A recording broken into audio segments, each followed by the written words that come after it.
principes liés donc aux pensées, aux sentiments, aux émotions, aux affections, liés à la mémoire, liés donc à notre intelligence, l'intelligence bien sûr du cerveau, l'intelligence du cœur. Et à un moment, on peut aider. Aider, ce n'est pas matériel, c'est une valeur immatérielle. Aider avec des conseils, avec des idées. Aider en expliquant comment le mental fonctionne, comment le cœur fonctionne, comment nous pouvons grandir en maturité. Donc c'est un travail passionnant que j'aime énormément et que je fais avec bonheur. Et les citoyens me le reconnaissent aujourd'hui. Donc vous aidez les couples à traverser les difficultés, vous aidez ceux qui ont du mal à trouver leur chemin, à marcher tout droit. Mais est-ce que le travail que vous faites vous procure un revenu? Oui, il faut dire qu'au tout début, il y a environ 27 ans, j'étais jeune psychologue en formation, j'ai commencé mes premières expériences. Et je me suis mise rapidement à aider les gens gratuitement, avec beaucoup d'entrain et d'enthousiasme, comme ce que je sais faire. Et finalement, je me suis retrouvée à aider. Et en 2015, je me suis dit, Kadi, arrête-toi. Je me suis arrêtée en 2015 et j'ai créé Perfect Media Communication. J'ai formalisé le travail avec des fiches d'appui conseil psychologique que les clients donc remplissent. Et à partir donc de leur présentation et de l'évocation donc de l'objet de notre entretien, il arrive que plus tard on ait d'autres éléments d'analyse qui nous aident d'abord à mettre en route, je peux dire, des tests psychologiques que j'ai essayé d'adapter à la tradition africaine, parce qu'on peut faire mieux si on connaît le basique. Donc j'ai créé des tests et j'expérimente ces textes-là pour permettre aux humains de se retrouver, d'avoir une lecture de leur propre personnalité en termes de diagnostic. Et à partir du diagnostic maintenant, je donne des conseils liés justement aux facteurs d'équilibre et aux facteurs relationnels. Et cette volonté d'aider autrui, d'aider son prochain a commencé depuis votre jeune âge. Oui. Quand finalement vous avez pris la décision de devenir psychologue, quelle a été la réaction de vos parents? Il faut dire que, paix à l'âme de nos parents, ils étaient très bienveillants de mon point de vue. C'est vrai qu'ils étaient assez durs dans l'éducation, durs dans les principes, mais ils aidaient l'individu, enfant que nous étions, à développer notre propre potentiel. Et donc, dès que j'ai appelé mon papa pour lui dire qu'on m'a orienté en psychologie, il a dit c'est super, ça correspond effectivement à ton comportement parce que toi, tu sais aimer les gens et tu sais comprendre les gens. Mais ce qui est difficile dans la formation des psychologues, c'est que nous faisons un tronc commun avec les médecins jusqu'en licence. Et donc, ça nous oblige à être à la fois littéraire parce qu'il y a de la mémorisation, de la compréhension à faire, mais ça nous oblige à être très technique et à faire même des manipulations en laboratoire.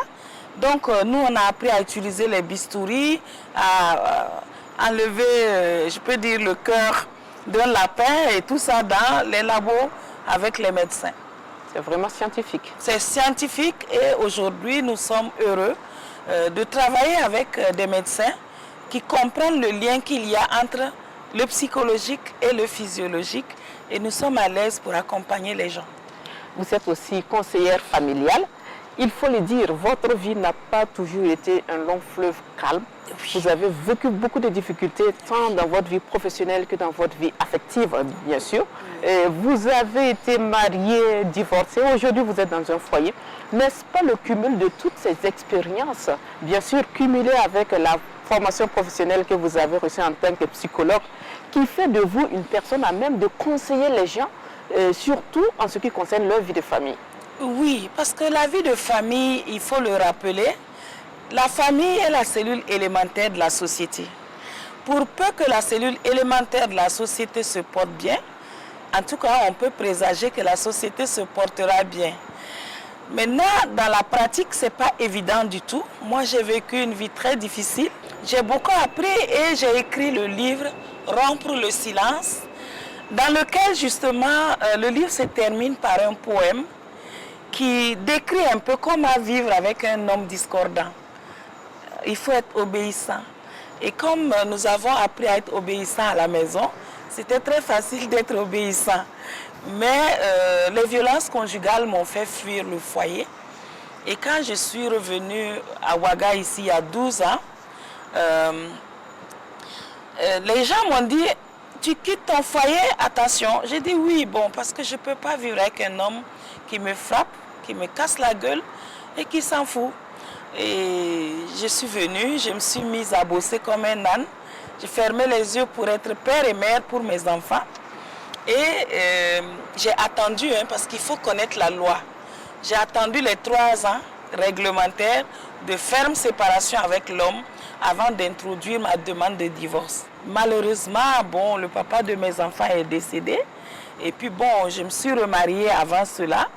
Et je pense qu'on a vécu l'eau chaude. Et maintenant, on est dans l'eau froide, douce et tendre. Et c'est en vertu de cette possibilité, ayant écrit Rompre le silence, j'ai pu extirper la douleur hors de moi. Donc j'étais encore neutre, tranquille, paisible, pour encore commencer une nouvelle aventure amoureuse qui apparemment réussit jusque-là. Comme quoi, pour avancer dans la vie, il faut avoir l'équilibre psycho-affectif. Oui, je ne sais pas si vous êtes psychologue, mais c'est la réalité. L'équilibre psycho-affectif est le point de départ de toute émergence, de tout épanouissement, de tout déploiement, du plein potentiel de tout un chacun. Alors, en 2015, j'ai perdu mon emploi. J'ai dit, bon, ok, bon, je ne veux plus travailler chez quelqu'un. Je vais travailler maintenant pour moi-même. C'est vrai que je ne suis pas encore arrivée à des milliards, mais bon, chaque jour, j'arrive à manger à ma faim et je m'occupe doucement de mes enfants, de mon mari. Et j'ai une ambiance familiale agréable, en tout cas selon moi. Et c'est l'essentiel. C'est l'essentiel. L'un de vos rêves, justement, c'est de créer ce bonheur pour des centaines de couples travailleurs qui sont obligés de vivre séparés du fait des besoins de leurs services. Oui, parce que j'ai même, en tout cas, entre griffes, taquiné un peu les politiques pour leur dire que si les GRH des différents ministères se réunissent en une semaine, ils peuvent faire les regroupements familiaux. Mais ça peut aussi être un argument politique pour eux, pour dire nous sommes dans une politique sociale, nous sommes dans une démocratie, social-démocratie, et nous contribuons à l'équilibre psycho-affectif des personnes qui travaillent dans nos différentes juridictions, nos ministères et autres. Donc du coup, les gens sont séparés et moi je me retrouve avec l'expertise de psychologue à résoudre tous ces petits problèmes. Ah, la femme est à Kongoussi, le monsieur est à Banfora, il y a des difficultés, il y a des grossesses extra-conjugales, il y a des infidélités, il y a des manques de soutien, tangibles et même intangibles. Il y a des difficultés même pour arriver à l'équilibre sexuel. Donc, ça crée beaucoup de problèmes. Mais ce sont ces problèmes encore qu'on va essayer de résoudre en essayant d'extirper des enfants dans la rue pour les remettre où on ne sait où parce que, bon, voilà, il y a des balles perdues entre griffes qui se sont glissées dans la vie. Donc, on a vraiment besoin, en tout cas, de faire ce plaidoyer. C'est un combat de longue haleine. Nous allons continuer à plaider auprès des politiques. Voilà, vous êtes aussi artiste comédienne, vous avez fait de la télé. Est-ce que c'est toujours d'actualité? Oui et non. L'intention y est de pouvoir reprendre la scène parce que à cause justement des aléas dont nous avons parlé tantôt, oui. Il y a aussi que dans notre milieu, il y a une certaine forme d'intoxication dans le monde des arts et de la culture. Nous avons combattu pour que le statut de l'artiste comédien soit une réalité aujourd'hui. Dans la loi burkinabé, ça n'a pas été facile. Et je remercie Georgette Paré de nous avoir conduits en tant que leader de cette mission. Et nous avons des cadres BBDA. Maintenant, moi personnellement, je ne suis pas encore repartie sur les planches. J'attends en tout cas des bons partenariats pour le faire. Mais je continue de poser mes images pour des spots. Ça fait 10 ans que vous avez décidé d'être une personne de paix. Qu'est-ce qu'il faut comprendre par là? Il faut comprendre par là que depuis 10 ans, des gens qui m'observent discrètement dans l'ombre se sont rendus compte que je portais une certaine valeur, une certaine paix dans moi-même. Et que, quelles que soient les discordances extérieures, je ne panique pas et je ne cède pas aussi à des pensées négatives et à des sentiments négatifs. Lorsque j'ai perdu mon emploi, par exemple, à la RTB, parce qu'on avait un partenariat avec la LONABé, bon, les gens pensaient que j'allais aller me plaindre. Non, j'ai seulement dit, bon, on continue la vie, il y a de belles choses devant.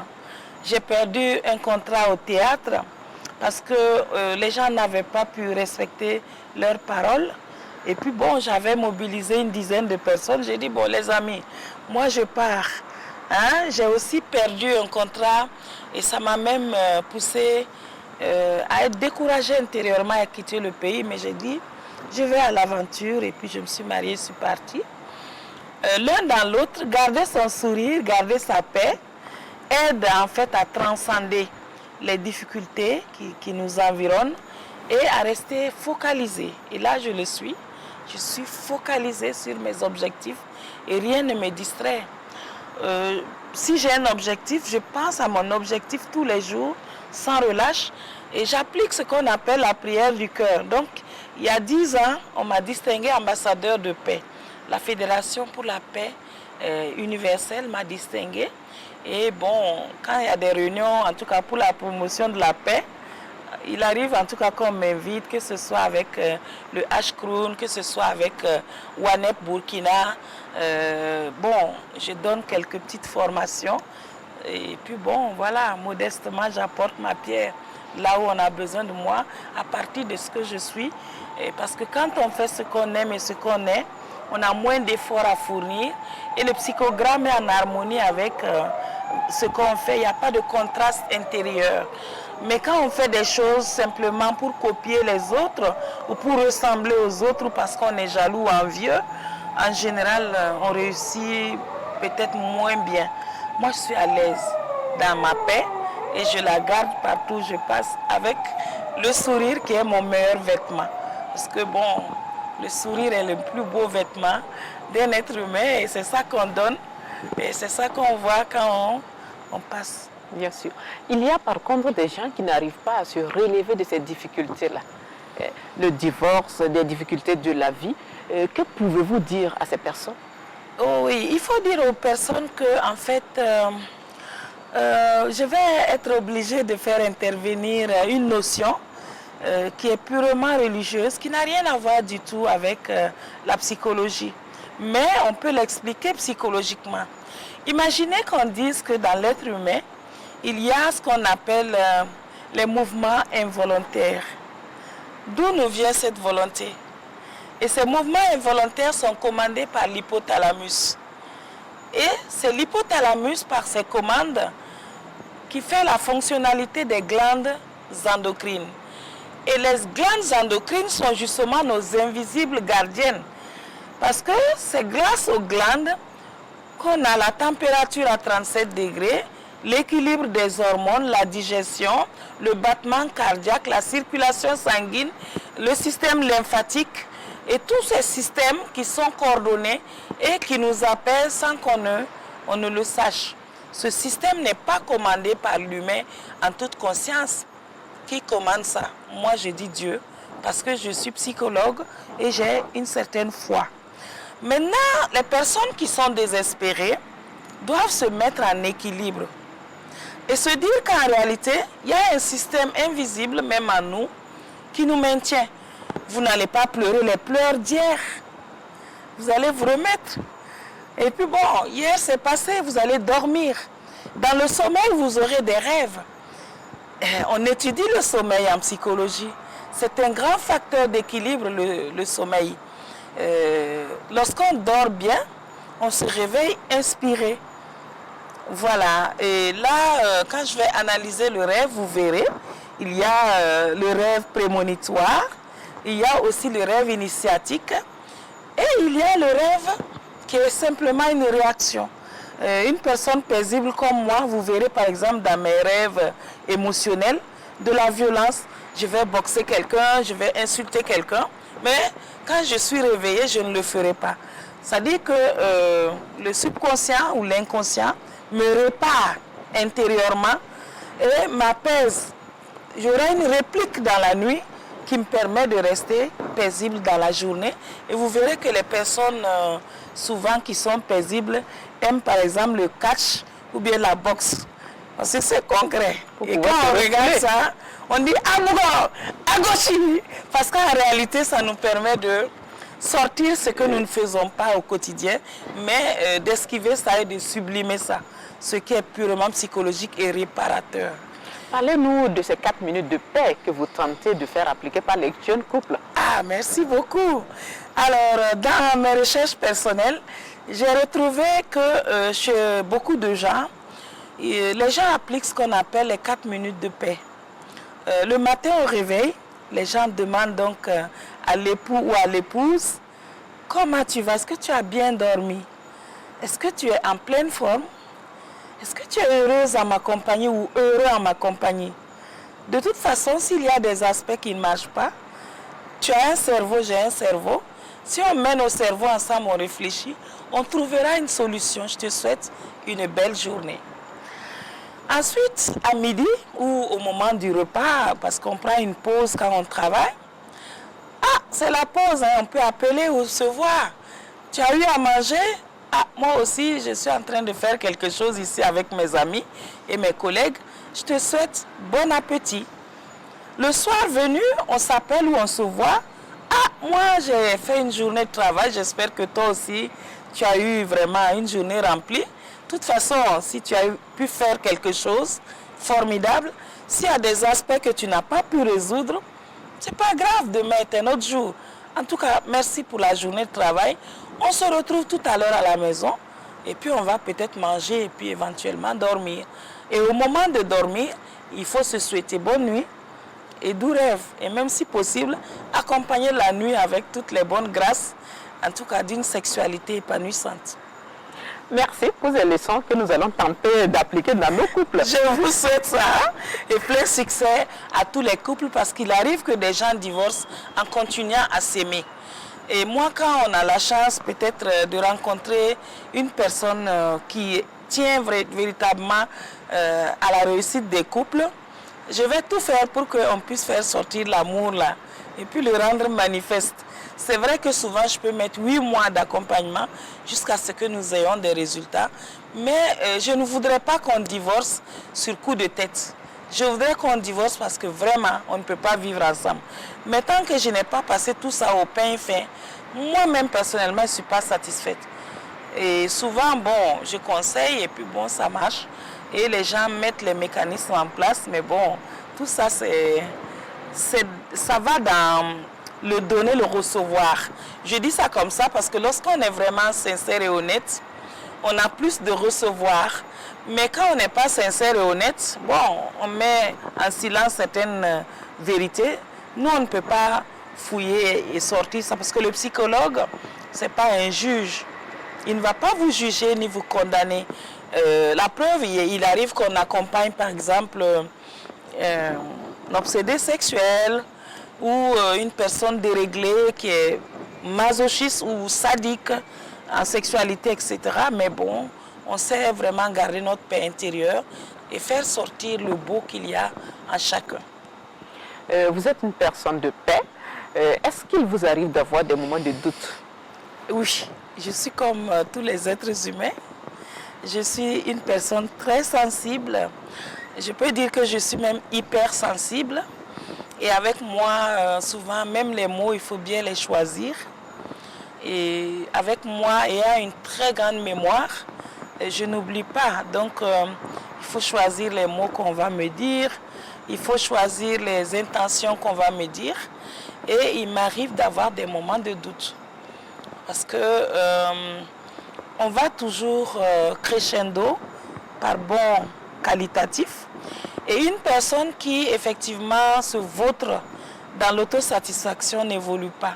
Il y a des moments où on réfléchit, on a des doutes, on a des peurs. Et c'est des occasions aussi qui nous donnent l'occasion de faire des réflexions poussées pour rebondir encore autrement. Qu'est-ce que la psychologue et la conseillère conjugale, la femme mûre que vous êtes, peut prodiguer comme conseil aux jeunes couples? Je vais demander aux jeunes couples de se marier sur conviction d'amour sincère. Parce que, bon, c'est vrai que je n'arrive plus à réaliser mes événementiels du 8 mars. Habituellement, j'organise un événementiel sur le vrai amour, dans lequel je fais la part des choses entre l'amour vrai, altruiste, et l'amour matérialiste.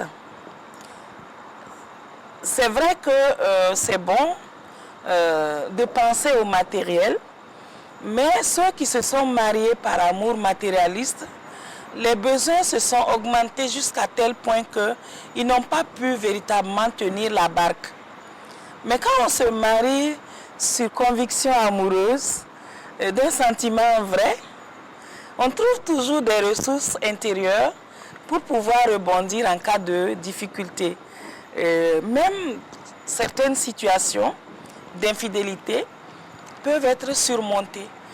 Parce qu'en réalité, c'est juste l'intolérance qui fait que souvent on n'arrive pas. Et en la matière, votre émission s'adressant justement aux femmes, l'infidélité féminine est moins tolérée dans la société que l'infidélité masculine.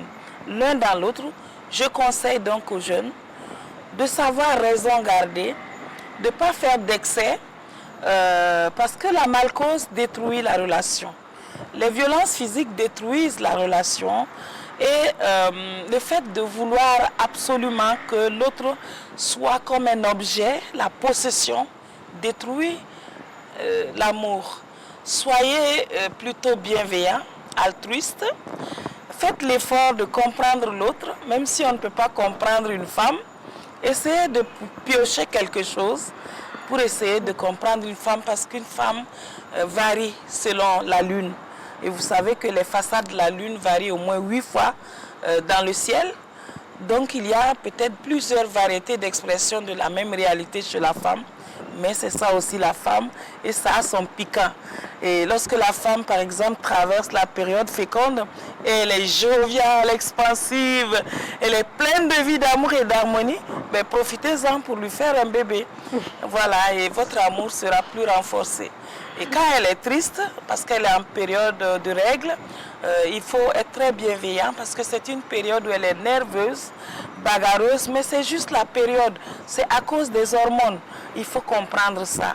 Et puis bon, si possible, lui permettre de se reposer juste 2 jours ou 1 jour, le temps de se remettre et d'avoir ses esprits, parce que à cette période, beaucoup de femmes peuvent avoir même des trous de mémoire. Donc, soyons bienveillants l'un envers l'autre. La psychologie de l'homme et de la femme n'est pas la même, mais bon, on se complète. Et puis, nous sommes faits pour être heureux.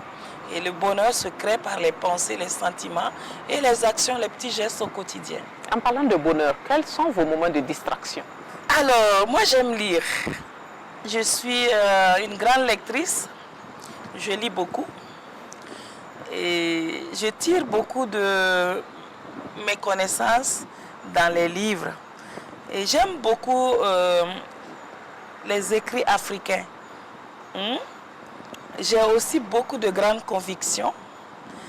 Mais bon, sachez qu'avec le livre, vous pouvez voyager et revenir toujours à la case départ pour tirer les leçons et effacer le reste du tableau pour alléger le cerveau. Merci Kadi Dramé. Nous allons nous arrêter là. Merci infiniment. Merci pour ces leçons, merci pour ces moments de partage. Merci beaucoup. En tout cas, pour ma part, j'ai beaucoup appris ce soir. Je vais tenter de les appliquer dans mon foyer. J'espère que ainsi je rendrai mon mari plus heureux. Que Dieu nous inspire tous. Et j'espère, chers téléspectateurs, que vous aussi, vous avez tiré une grande leçon de ce qui a été dit au cours de cette émission. Sur ce, je vous donne rendez-vous la semaine prochaine avec une autre femme de valeur sur les antennes de la RTP. Bonsoir et à très bientôt.